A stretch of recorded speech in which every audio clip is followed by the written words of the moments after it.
এবং বৈশ্বিক সন্ত্রাসবাদ দমন সূচকে বাংলাদেশের 4 ধাপ উন্নতি আইইপির প্রতিবেদন। বাংলাদেশের নেয়া পদক্ষেপের প্রশংসা, অন্য দেশেও ব্যবহারের পরামর্শ।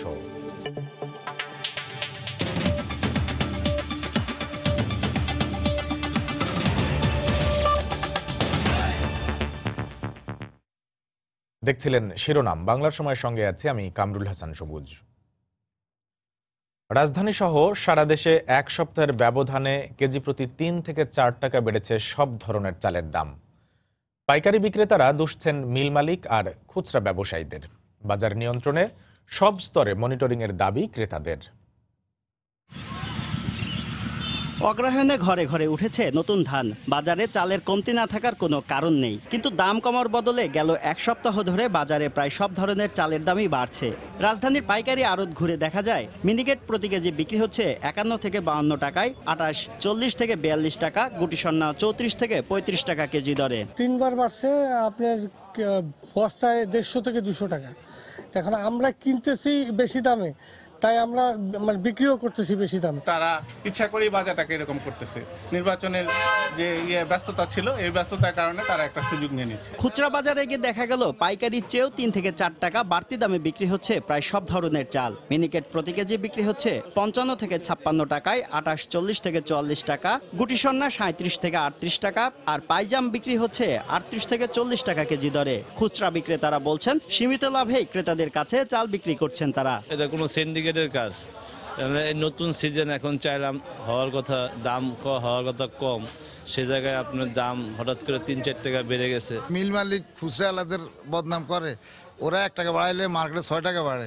এই খুচরা বাজারে কম্পিটিশন, এখানে কে কার থেকে কমে বেচবে। এদিকে হঠাৎ করে দাম বাড়ায় অসন্তোষ প্রকাশ করেছেন ক্রেতারা। আটা সেটা নিচ্ছে 45, 46, 48, এক এক দোকান এক এক রেট নিচ্ছে, কিন্তু এখানে সেটা দেখলাম 40 টাকা, 42, 41 টাকা এরকম পড়বে। আমি একজন কৃষকের ছেলে, আমার ধানের দাম পাচ্ছি না, অথচ আমি চাল বেশি দাম দিয়ে কিনে খেতে হচ্ছে। একে অপরের ওপর দোষ না চাপিয়ে বাজার নিয়ন্ত্রণে প্রতিটি স্তরেই নজরদারি বাড়ানোর দাবি ক্রেতাদের। শুভ খান, সময় সংবাদ, ঢাকা। এদিকে গত এক সপ্তাহে হঠাৎ করে দিনাজপুরে কেজিতে 2 থেকে 3 টাকা বেড়েছে সব ধরনের চালের দাম। এতে মধ্যস্বত্বভোগীরা লাভবান হলেও কাঙ্ক্ষিত দাম পাচ্ছেন না চাষিরা। মিল মালিকদের দাবি, বাজারে ধানের দাম বাড়ায় চালের বাজার ঊর্ধ্বমুখী। খুচরা বিক্রেতাদের অভিযোগ, পর্যাপ্ত মজুদ থাকার পরও মিলারদের কারসাজিতে বেড়েছে দাম। গোলাম নবী দুলালের পাঠানো তথ্য, মনজিদ আলম শিমুলের তোলা ছবি নিয়ে রিপোর্ট। দিনাজপুরের বাজারে গত এক সপ্তাহের ব্যবধানে সব ধরনের চালের দাম কেজিতে 2 থেকে 3 টাকা বেড়েছে। 50 কেজির প্রতি বস্তা স্বর্ণা চালের দাম বেড়েছে 60 টাকা, গুটি স্বর্ণা বেড়েছে 100 টাকা, আটাশ 250 টাকা, এছাড়া 29 চাল 150 এবং মিনিকেট বস্তা প্রতি 250 টাকা বেড়েছে। হঠাৎ করেই ধানের মৌসুমে চালের এই মূল্য বৃদ্ধিতে স্বল্প ও নিম্ন আয়ের ক্রেতারা ক্ষুব্ধ। চাল কিনতে আসে দেখি যে চালের দাম বাড়ছে, কেজিতে 3-4 টাকা করে বাড়ছে। গত মাসে যা নিচে তার চেয়ে এখন প্রতি বস্তায় 250 থেকে 60 টাকা পর্যন্ত বাড়ছে। কৃষকদের অভিযোগ, বাজারে ধানের দাম পাচ্ছেন না তারা, অথচ চালের দাম বাড়িয়ে দিয়ে মিলাররা লাভবান হচ্ছেন। 51 বেচলাম 1410 টাকা, গতবার থেকে একটু দাম কম পেলাম। কামেল কিষানের দাম, যে সারের দাম, ওই হিসাবে কিন্তু কোনো পোষাচ্ছে না। আর চালের মূল্য বৃদ্ধির জন্য ধানের দাম বৃদ্ধির পাশাপাশি চাল কল মালিকদের কিছুটা কারসাজি রয়েছে বলে মনে করছেন খুচরা বিক্রেতারা। মাঝখানে কমে আসছিল 1650-1700 টাকা, আবার ঘুরে 1900-1950 টাকা আসছে। এইটা তো বাড়তি বলে না। ভোটের আগে থেকে দাম বাড়ার একটা আভাস আমরা পাইছিলাম, কিন্তু পরবর্তীতে ভোটের পরে আমরা দেখলাম যে চালের বাজার আসলে অনেক বেশি। তবে মিলারদের দাবি, সরকারের ক্রয় অভিযান ও ধানের বাজার বৃদ্ধির কারণে চালের দাম বেড়েছে। আগে ধানের দাম অনেক কমে গিয়েছিল, চালের দামও কমে গিয়েছিল। বর্তমান ধানের দাম বেড়ে গেছে, চালের দামও একটু বাড়ছে। ধানের দামের সঙ্গে চালের দামের সামঞ্জস্য আছে। যখনই প্রক্রিয়মেন্টটা চালু হয়েছে, ধানের দামটা বৃদ্ধি পেয়েছে, তাই চালের দাম বেড়েছে। তবে প্রক্রিয়মেন্ট প্রায় এখন শেষের দিকে, এখন আবার গত 2 দিন হলো ধানের বাজার নিম্নমুখী। আমরা আশা করছি চালের বাজার কাল পরশু আবার নিম্নমুখী হবে। জেলায় এবার 2,57,000 হেক্টর জমিতে আমন ধান উৎপাদন হয়েছে 7 লাখ মেট্রিক টন, আর সরকার জেলা থেকে ক্রয় করবে 49,000 মেট্রিক টন চাল। সময় সংবাদ, দিনাজপুর।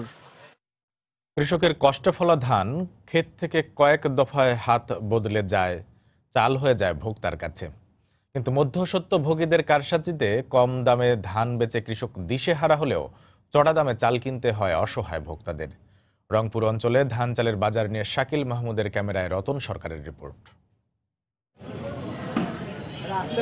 বড়দরগা হাটে ভর মৌসুমেও হাতে গোনা কৃষক আর জনাদুই ব্যাপারী। পরিবহন ব্যয় ছাড়াও মন প্রতি 15 টাকার টোল গুনে এই হাটে আর আসেই না কৃষক। এবার সেচ কীটনাশকে অপ্রত্যাশিত ব্যয়ে উৎপাদন খরচ বাড়ায় কৃষকের লাভ নিয়ে শঙ্কা। তবে প্রতি লাখে 20-25 হাজার টাকা লাভ আসবেই ব্যাপারীর পকেটে। বর্তমানে আমরা যা শ্রম দিচ্ছি, এই শ্রম অনুযায়ী শ্রমের দাম বেশি, কিন্তু সেই অনুপাতে আমরা শস্য বিক্রি করে কিন্তু আমরা লাভবান হওয়ার পাচ্ছি না। 730 বেচাবো, কাটার ওজনে বেচাবো, লাভ হবে মনে করেন 15 টাকা লাভ আসবে। কৃষকের হাত থেকে ফরিয়ারা ধান কিনে ব্যাপারীদের কাছে দেয়, এরপর চাতাল থেকে মিলে চাল হয়ে ডিলার বা বড় কারবারিদের গোদামে মজুদ হয়। ভোক্তার কাছে যেতে পাইকারি ও খুচরা ব্যবসায়ীর মধ্যে আরেকবার হাত বদলায়। যারা মিলার স্টকে যারা আছে, হিউজ স্টক যারা বড় মিলার যারা, তারা ইচ্ছা হলে যেন আমি কমে বেচে দেবো, ইচ্ছা হলে কমে বেচতে পারে। দাম বাড়ার কমার ভূমিকাটা অথরাইজ মিলারদের হাতে।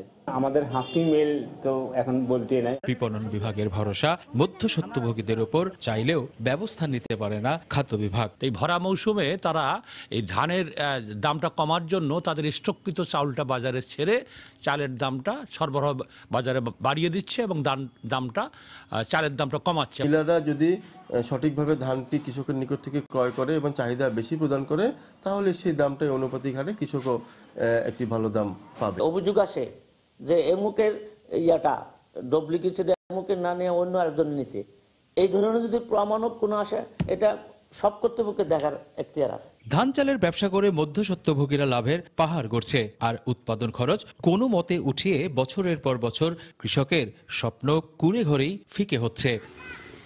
রতন সরকার, সময় সংবাদ, রংপুর। আমন মৌসুমের শুরুতে মাত্র 550 থেকে 600 টাকা মন দরে ধান কিনে নওগাঁর ব্যবসায়ীরা। এই অবস্থায় বেশিরভাগ কৃষক যখন তাদের গোলার ধান বিক্রি শেষ করেছে, সে সময় হঠাৎ চালের দাম বাড়িয়ে দিয়েছে ব্যবসায়ীরা। গত এক সপ্তাহে ধানের দাম বাড়ার অজুহাতে ব্যবসায়ীরা চালের দাম বাড়িয়ে দিয়েছে মন প্রতি প্রকার ভেদে 100 থেকে 150 টাকা। তাতে ব্যবসায়ীদের পকেট ভরলেও বঞ্চিত হচ্ছেন কৃষক। চালের দাম বাড়ানো যৌক্তিক কিনা তা খতিয়ে দেখা হচ্ছে বলে জানিয়েছেন জেলা প্রশাসক। নওগাঁ প্রতিনিধি এমআর রকির রিপোর্ট। মৌসুমের শুরুতে সরকারের সহজ শর্তে বিপুল পরিমাণ ঋণের টাকায় হাজার হাজার ধান কিনে গুদামজাত করে নওগাঁর ব্যবসায়ীরা। কৃষক ধার দেনার মাধ্যমে কঠোর পরিশ্রম করে উৎপাদিত ফসল হাটে নিয়ে আয় ব্যয়ের হিসাব কোনো মতেই মিলাতে পারছেন না। এখানকার আড়তগুলোতে গত এক সপ্তাহে মনপ্রতি 150 টাকা থেকে 200 টাকা চালের দাম বাড়িয়েছে মিলাররা। কৃষকের অভিযোগ, তাদের গোলা থেকে 80% ধান ব্যবসায়ীরা স্বল্প মূল্য কিনে এখন ইচ্ছে মতো বাড়িয়েছে চালের দাম। এতে ব্যবসায়ীর পকেট ভারী হলেও কৃষকের অবস্থা দিন দিন নাজুক হচ্ছে। 7,000 টাকা খরচ, কাটা মারা দিয়ে 9,000 টাকা পড়ছে, বেচবাজার 550 টাকা দাম দিছে, দিয়ে এখানে হিসাব করে দেখে গেল আমার 4,000 টাকা লস গেছে। গুদামজাত করে লক্ষ লক্ষ টাকা মিলিচ্ছে, লাভ ব্যবসায়ীর হলো, কৃষক কিছুই পেল না।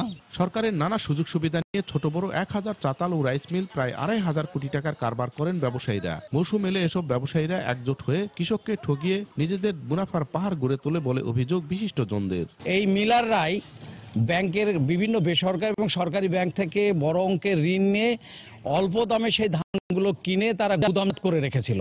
নওগাঁর আড়তগুলোতে চিকন চালের দাম বেড়েছে মনপ্রতি 120 থেকে 150 টাকা। এজন্য খুচরা ব্যবসায়ীরা আড়তদারদের দুষছেন। পাইকারি ব্যবসায়ীরা দেখছে যে ধানের দামটা বৃদ্ধি পেয়েছিল।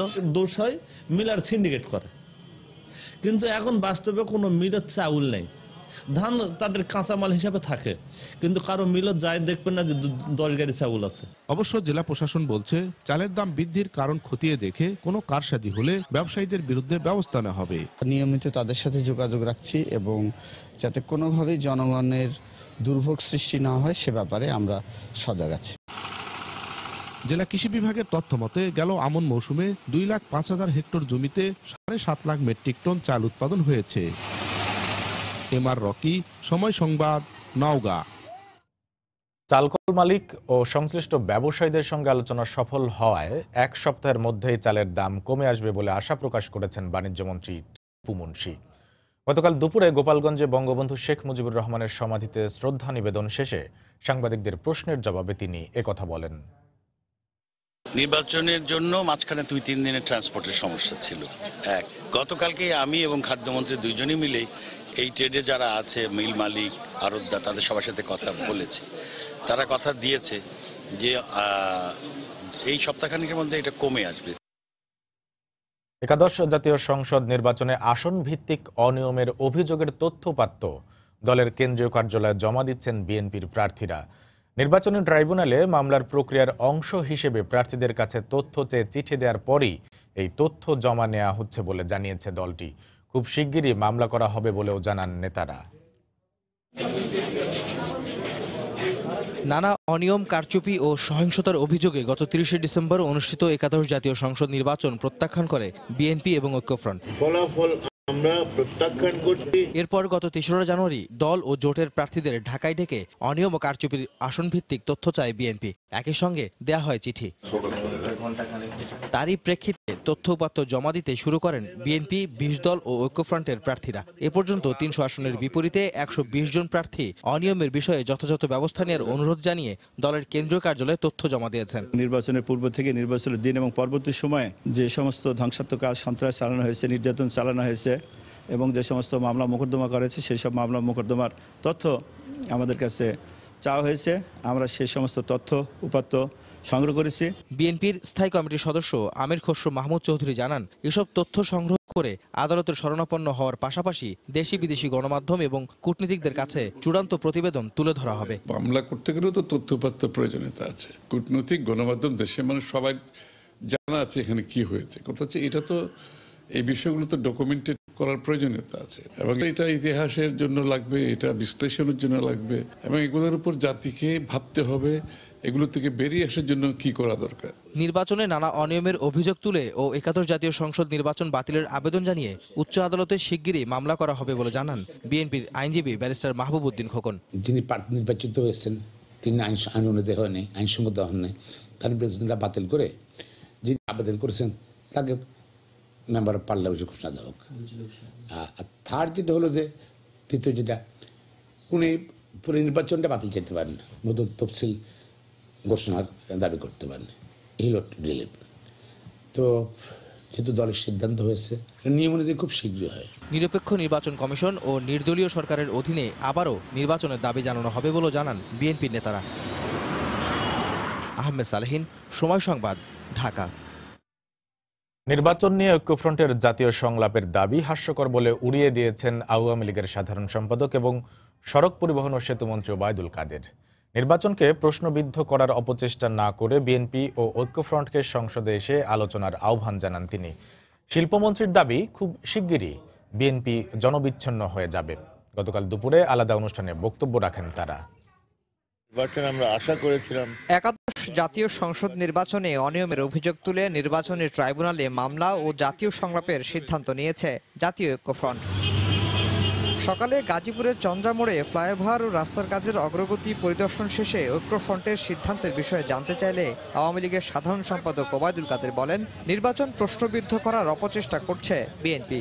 ঐক্যফ্রন্টের জাতীয় সংলাপের দাবিও হাস্যকর বলে মন্তব্য করেন তিনি। গণতান্ত্রিক বিশ্বে যে নির্বাচন স্বীকৃতি পেয়েছে সেই নির্বাচন নিয়ে জাতীয় সংলাপের দাবি হাস্যকর। তারা আগে সংসদে আসুক, অধিবেশনে যোগ দিই। ৩০ তারিখ সংসদ অধিবেশন, আমি আহ্বান করছি সংসদে যোগ দেওয়ার জন্য। এদিকে শুক্রবার দুপুরে নরসিংদী সার্কিট হাউসে সাংবাদিকদের প্রশ্নের জবাবে শিল্পমন্ত্রী বলেন, আওয়ামী লীগের বিরোধিতার কারণে খুব শিগগিরই জনবিচ্ছিন্ন হয়ে পড়বে বিএনপি। তারা বিচ্ছিন্ন হয়ে যাবে, তারা হয়ে যাবে। বহু দল চলে গেছে, ইতিহাসে নাম নাই। আর ওটা তো আমি রাজনৈতিক দল মনে করি না। এটাকে কখনো আওয়ামী লীগ বিরোধী একটা প্ল্যাটফর্ম। অন্যরা কি ব্যাখ্যা করে আমি জানি। আমাদেরকে যে ম্যান্ডেট দিয়েছে জাতি, এটা উন্নয়নের পক্ষে। আজকে সেখানে আমরা আমাদের কাজ যেগুলো আছে, মহাপরিকল্পনাগুলো, সেটাকে আমরা এগিয়ে নিয়ে যাব। বিএনপি ও ঐক্যফ্রন্টের দাবি দেওয়া সংসদে এসে বলা উচিত বলেও মনে করেন আওয়ামী লীগের নেতারা।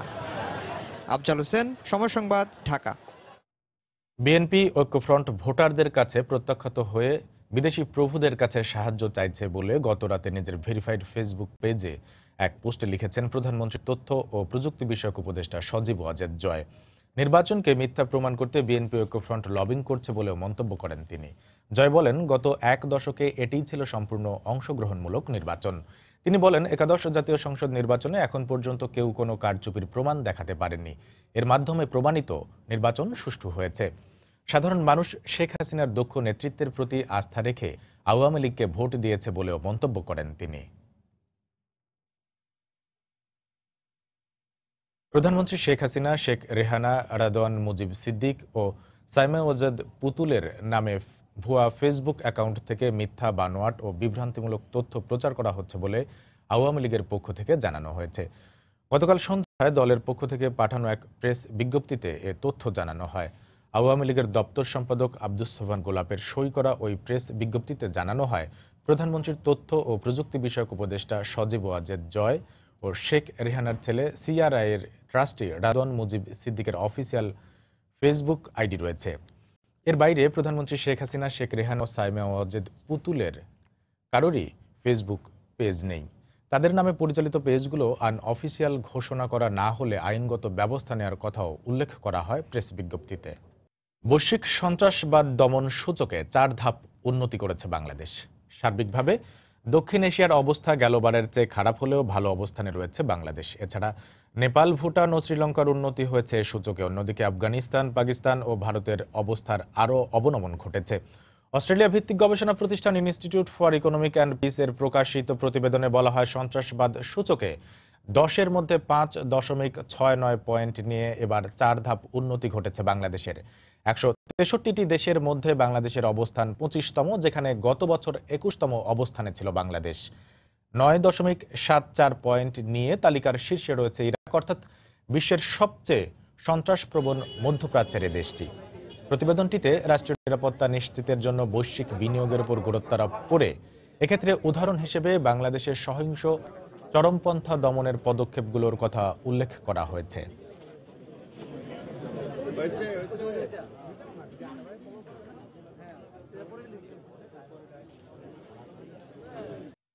কক্সবাজার ও বান্দরবনের ক্যাম্পে থাকা রোহিঙ্গারা এখন ক্যাম্পে ছেড়ে সারা দেশে ছড়িয়ে পড়ছে।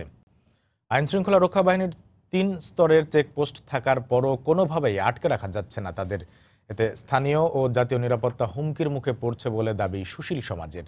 এদিকে পরিস্থিতি নিয়ন্ত্রণে কাঁটাতারের বেড়া নির্মাণের উদ্যোগ নেওয়া হচ্ছে বলে জানিয়েছেন শরণার্থী ত্রাণ ও প্রত্যাবাসন কমিশনার।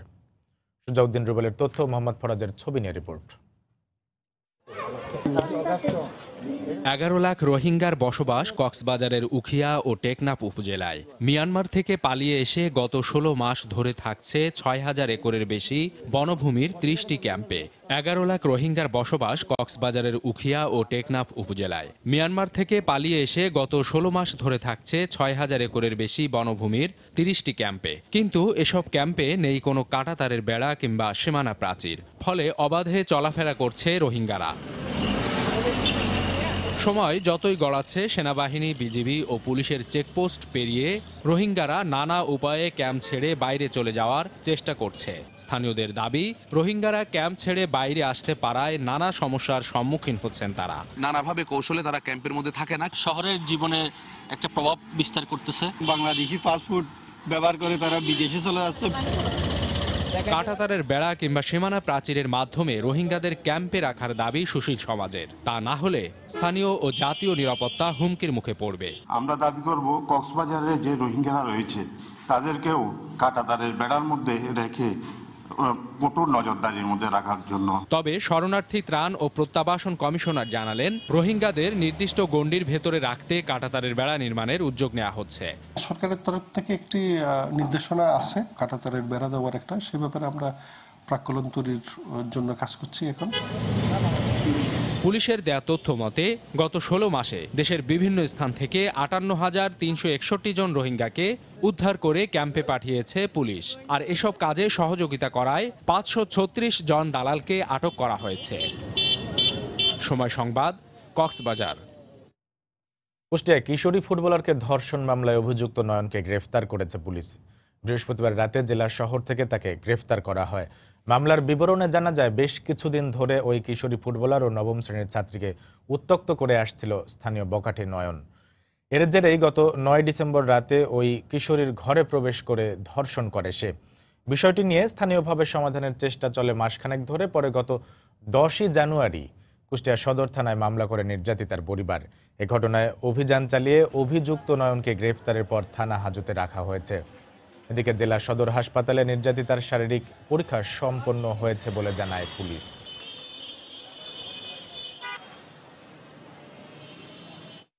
আমি খেলায় ডিস্টার্ব করতে আমি আসা যাওয়ার তার গার্জেনকে বলা হয়েছে, তারা গুরুত্ব দিইনি। গার্জেনকে বলার পরে তার চরম রাগ। মুখ চোখ যখন বাঁচিয়ে এরকম নির্যাতন করেছে, নির্যাতন করার পরে যখন তাপাল করেছে তখন ঠিক পাইছে। 9 তারিখে সন্ধ্যার দিকে হরিপুর থেকে একটা মেয়ে এবং তার দাদির সঙ্গে নিয়ে থানায় আসে এবং থানায় সে স্বীকার। বিষয়টার সঙ্গে সঙ্গে আমি তাদের কাছ থেকে এজাহার লিখে নিই। এজাহার লিখে নিয়েই আমরা অভিযান পরিচালনা করি। অভিযানে দর্শনকারী আসামিকে আমরা গ্রেপ্তার করি, মেডিকেল সম্পন্ন করি এবং ভিক্টিমের দায়িত্বরা জবানবন্দি গ্রহণ করি। নোয়াখালীর সুবর্ণচরে গৃহবধূ গণধর্ষণ মামলায় আরও একজনকে গ্রেফতার করেছে পুলিশ। এ নিয়ে 11 জনকে গ্রেফতার করা হলো। পুলিশ জানায় শুক্রবার ভোরে কুমিল্লার দাউদকান্দিতে অভিযান চালিয়ে হেঞ্জু মাঝিকে গ্রেফতার করা হয়। এর আগে গ্রেফতারকৃতদের জিজ্ঞাসাবাদে দেয়া তথ্যের ভিত্তিতে তাকে গ্রেফতার করা হয় বলে জানায় পুলিশ। এর আগে এ মামলায় আরও 10 জনকে গ্রেফতার করা হয়। গত 30 ডিসেম্বর রাতে সন্তান ও স্বামীকে বেঁধে রেখে সুবর্ণচরে ওই গৃহবধূকে গণধর্ষণ করা হয়। ভর্তির ক্ষেত্রে ছাত্রছাত্রীদের কাছ থেকে অতিরিক্ত ফি আদায় করলে শিক্ষা প্রতিষ্ঠানের কর্তৃপক্ষের বিরুদ্ধে কঠোর ব্যবস্থা নেওয়া হবে বলে হুঁশিয়ারি দিয়েছেন শিক্ষামন্ত্রী ডাক্তার দীপুমণি।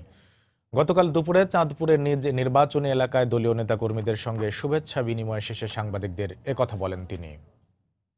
কোনো ক্ষেত্রে যদি অতিরিক্ত ফি আদায় হয় এবং তার যদি আমরা অভিযোগ পাই এবং প্রমাণ আমরা যদি পাই, তাহলে আমরা অবশ্যই এ ব্যাপারে যথোপযুক্ত ব্যবস্থা নেব। আর শিক্ষার মান উন্নয়নের যে প্রতিশ্রুতি আমরা দিয়েছি, ইনশাল্লাহ আগামী 5 বছরে আমাদের চেষ্টা তাই থাকবে। এদিকে পরীক্ষার প্রশ্ন ফাঁস রোধে প্রযুক্তি ব্যবহার করা হবে বলে জানিয়েছেন শিক্ষা উপমন্ত্রী মহিবুল হাসান চৌধুরী নওফেল। গতকাল চট্টগ্রাম সার্কিট হাউসে সংবাদ সম্মেলনে কথা বলেন তিনি। কারিগরি শিক্ষায় তরুণ প্রজন্মকে দক্ষ করে দেশের অর্থনৈতিক প্রবৃদ্ধি বাড়াতে সহযোগিতা করা হবে বলেও জানান তিনি। প্রশ্ন ফাঁসের বিষয়টা পার্শ্ববর্তী দেশ ভারতেও একটা চ্যালেঞ্জ। প্রশ্ন ফাঁসের বিষয়টা উন্নত বিশ্বের রাষ্ট্রগুলোতেও একটা চ্যালেঞ্জ। এই চ্যালেঞ্জটা প্রতি বছরে আসবে, প্রত্যেক পরীক্ষার সময় আসবে। এই চ্যালেঞ্জটা আমাদেরকে সকলে একসাথে মিলে মোকাবেলা করতে হবে। ইন্টারনেট ডিভাইসের মাধ্যমে আধুনিক পদ্ধতিতে প্রশ্ন যেন পাওয়া যায়, যাতে করে সেই ক্ষেত্রে ফাঁসের বিষয়টা, প্রিন্টিং এর বিষয়টা কমিয়ে আনা যায়, সেটাও একটা চিন্তা ভাবনা হচ্ছে। স্বাধীনতা বিরোধী শক্তির হাত থেকে দেশকে চিরদিনের জন্য রক্ষা করা হবে বলে মন্তব্য করেছেন পরিকল্পনা মন্ত্রী এম এ মান্নান। গতকাল বিকেলে দক্ষিণ সুনামগঞ্জ উপজেলা আওয়ামী লীগ কার্যালয়ে সাংবাদিকদের তিনি একথা বলেন। বাংলাদেশকে স্বাধীনতা বিরোধী শক্তির হাত থেকে চিরদিনের জন্য রক্ষা করতে চাই। আমরা আশা করব যে দলই ক্ষমতা আসুন না কেন, আমরা বলছি না খালি বারবার সবসময় আওয়ামী লীগের ক্ষমতা যাবে, আওয়ামী লীগে ভুল করলে জনগণ ভোট দিবে না, কিন্তু একটি ব্যাপারে জনগণ আপোষ করবে না। আমাদের আবেদন, স্বাধীনতা বিরোধী কোনো শক্তি যেন যে কোনো নামে, যে কোনো ছলে বলে কৌশলে কোনোভাবেই যেন বাংলাদেশের শাসনের অধিকার না পেতে পারে। চুয়াডাঙ্গায় ঠান্ডাজনিত নানা রোগে আক্রান্ত রোগীর সংখ্যা বাড়ছে। এর মধ্যে বেশিরভাগই শিশু। সদর হাসপাতাল কর্তৃপক্ষ জানায় শীতের তীব্রতায় শিশুরা বেশি আক্রান্ত হচ্ছে। গত 1 সপ্তাহে ডায়রিয়া, নিউমোনিয়া, জ্বর ও শ্বাসকষ্টজনিত রোগে আক্রান্ত হয়ে 92 শিশু ভর্তি হয়েছে। এছাড়া প্রতিদিন বহির্বিভাগে শতাধিক শিশুকে চিকিৎসা দেওয়া হচ্ছে। হাসপাতালে বেডের সংখ্যা সীমিত থাকায় মেঝেতে রেখে শিশুদের চিকিৎসা দেওয়া হচ্ছে। এতে হিমশিম খাচ্ছে চিকিৎসক ও নার্স।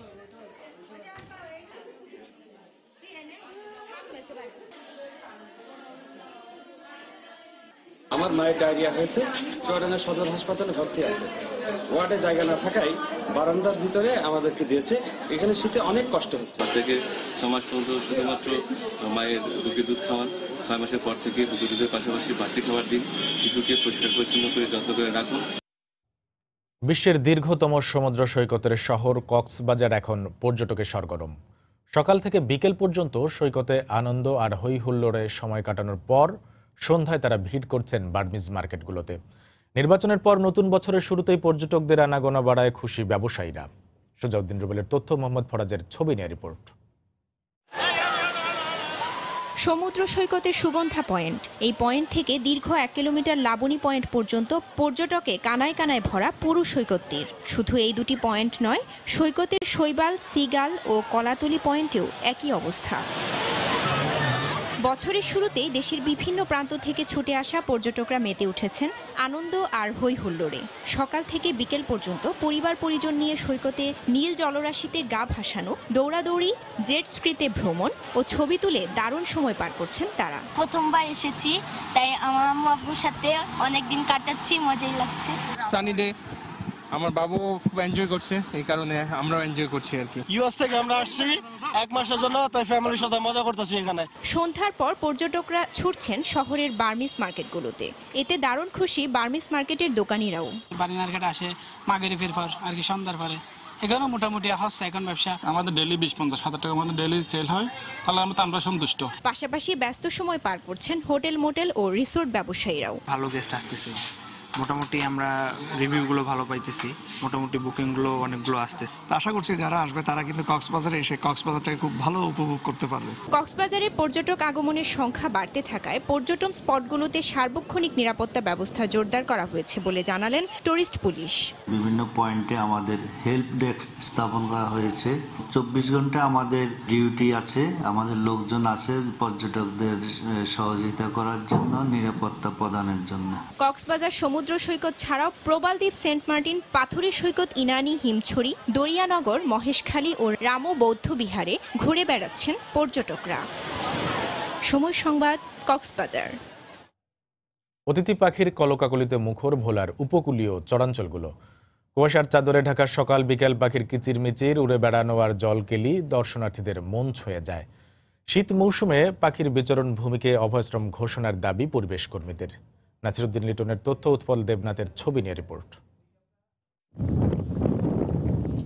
বঙ্গোপসাগরের কোল ঘেঁষা চর কুকরিমুকরি, চর শাহজালাল, চর শাহজাহান, চর পিয়াল, আইলউদ্দিন চর, চর নিজাম, দমার চর, ডেগডার চরে সকাল বিকাল খাবার সংগ্রহে ব্যস্ত দেখা যায় সাইবেরিয়া সহ দূর দূরান্ত থেকে আসা অতিথি পাখিরা।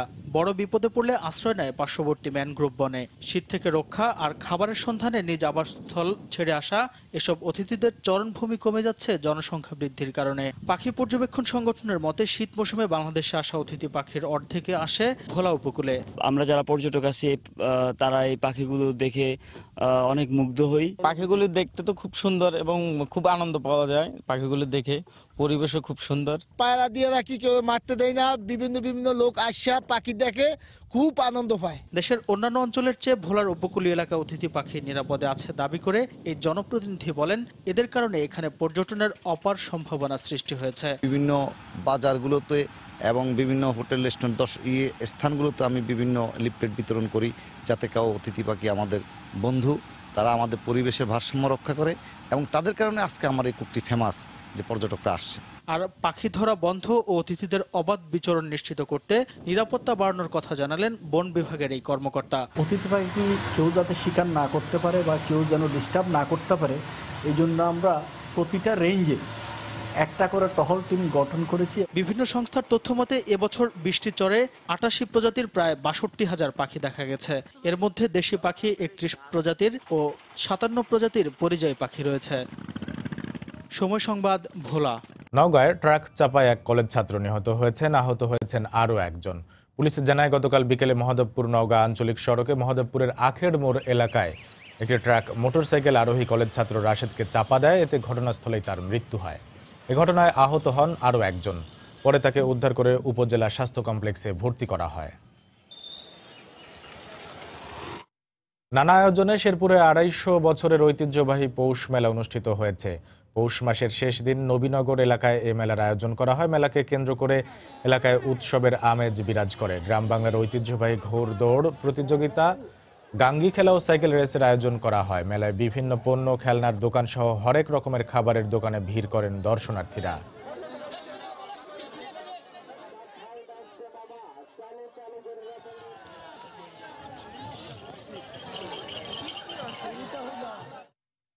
গাইবান্ধায় অনুষ্ঠিত হয়েছে ঐতিহ্যবাহী ঘোড়দৌড় প্রতিযোগিতা।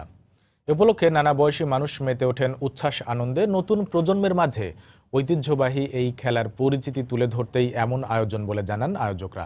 পাশাপাশি সুস্থ বিনোদনের জন্য এ ধরনের আয়োজনের ধারাবাহিকতার কথাও জানান তারা। গাইবান্ধা প্রতিনিধি হেদায়েতুল ইসলাম বাবুর প্রতিবেদন। রেফারির বাঁশি বেজে ওঠা আর ঘোড়ার গায়ে শওয়ারের আঘাত, অমনি এক ছুট। দর্শকদের ছন্দময় মুহুর্মুহু করতালি। প্রতিযোগিতায় এগিয়ে থাকতে ঘোড়সওয়ারের নানা কৌশলে চোখের পলকে ছুটতে থাকে ঘোড়া।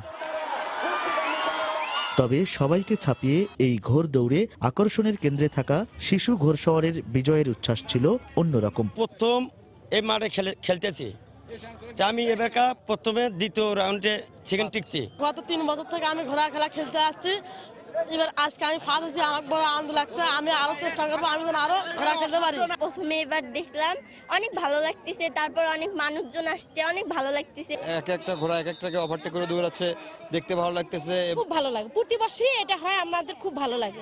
বঙ্গদেশে ঘোড়দৌড় বেঁচে আছে গ্রামীণ খেলা হয়েই। বিভিন্ন জায়গায় বিচ্ছিন্নভাবে আয়োজিত এই ঐতিহ্যবাহী খেলা নিয়মিত আয়োজনের সংকল্প উদ্যোক্তাদের, আর যথাযথ সহযোগিতার আশ্বাস দিয়েছেন স্থানীয় সংসদ সদস্য। আমরা নিজের উদ্যোগে খেলা দিচ্ছি যে আমার ইউনিয়নবাসী এবং আমার ওয়ার্ডবাসী, গ্রামবাসী যেন এটা বিনোদন এবং আনন্দিত হয়। খেলাটাকে আমরা গ্রামে ফিরে নিয়ে আসতে চাই, আর বিনোদন হিসেবে এটা তো ফর টাইম বিং মাত্র 1 ঘন্টা 2 ঘন্টার এটাকে উৎসাহিত করতে চাই। আমি বিশ্বাস করি এগুলো ফিরে আসা উচিত। শুধুমাত্র প্রতিযোগিতাতেই সীমাবদ্ধ নয়, ঘোড়দৌড় উপলক্ষে বিষ্ণুপুরে বসে গ্রামীণ মেলা। স্থানীয় যুবকদের গড়ে তোলা স্বেচ্ছাসেবী সংগঠন হেল্প হ্যান্ড অ্যাসোসিয়েশন এই আয়োজন করে। শেষে বিজয়ীদের পুরস্কৃত করা হয়।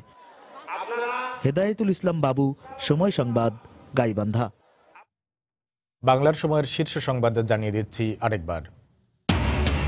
কেজিতে 2 থেকে 4 টাকা বেড়েছে সব ধরনের চালের দাম। কাঙ্ক্ষিত দাম পাচ্ছেন না কৃষক। মিলারদের বিরুদ্ধে অভিযোগ, 1 সপ্তাহের মধ্যে দাম কমার আশ্বাস বাণিজ্য মন্ত্রীর। নির্বাচনে অনিয়মের অভিযোগের আসন ভিত্তিক তথ্যপাত্র জমা দিচ্ছেন বিএনপি প্রার্থীরা। তুলে ধরা হবে গণমাধ্যম ও কূটনীতিকদের কাছে, বললেন নেতারা। ঐক্যফ্রন্টের জাতীয় সংলাপের দাবি হাস্যকর, বললেন আওয়ামী লীগ নেতারা। নির্বাচন প্রশ্নবিদ্ধ করার অপচেষ্টা না করে সংসদে আসার আহ্বান। কক্সবাজার ও বান্দরবনের ক্যাম্প ছেড়ে রোহিঙ্গারা ছড়িয়ে পড়ছে সারা দেশে। আটকানো যাচ্ছে না 3 স্তরের চেকপোস্টেও। কাঁটাতারের বেড়া নির্মাণের উদ্যোগ। এবং বৈশ্বিক সন্ত্রাসবাদ দমন সূচকে বাংলাদেশের 4 ধাপ উন্নতি, আইইপির প্রতিবেদন। বাংলাদেশের নেয়া পদক্ষেপের প্রশংসা, অন্য দেশেও ব্যবহারের পরামর্শ। এই ছিল বাংলার সময়। যে কোনো খবর পেতে ভিজিট করুন সময়নিউজ.tv। আপনার মোবাইলে সময় সংবাদ দেখতে ও সকল খবর পেতে ডাউনলোড করুন সময় অ্যাপ। সঙ্গে থাকুন সময়ের।